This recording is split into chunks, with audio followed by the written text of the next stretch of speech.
தென்பெண்ணை ஆற்றில் ஏற்பட்ட வெள்ளத்தால் தற்காலிக பாலம் துண்டிக்கப்பட்டிருக்கிறது. இது குறித்த விவரங்களுடன் செய்தியாளர் பிரேம் இணைந்திருக்கிறார். பிரேம், இந்த பாலத்தின் வழியாக எத்தனை கிராம மக்கள் பயணம் செய்து வருகிறார்கள்?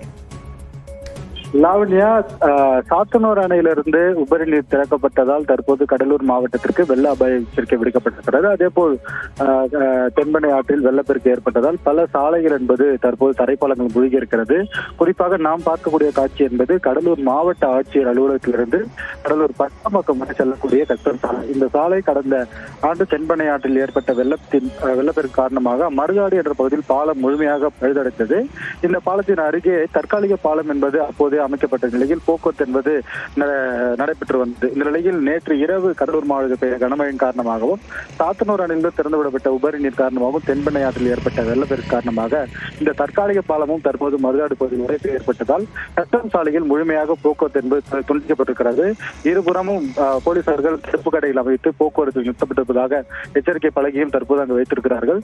தொடர்ச்சியாக அழகிய நத்தம், 2000 விலகம், கரவையூர், விஸ்வநாதபுரம், முள்ளிகிராம்பட்டு உள்ளிட்ட 15க்கும் மேற்பட்ட கிராமங்கள் போக்குவரத்து என்பது முற்றிலுமாக துண்டிக்கப்பட்டு அவர்கள் நெல்லிக்குப்பம் வழியாக கடலூர் வந்து ஒரு 10 கிலோமீட்டர் சுற்றி செல்லும் நிலையும் தற்போது ஏற்பட்டிருக்கிறது.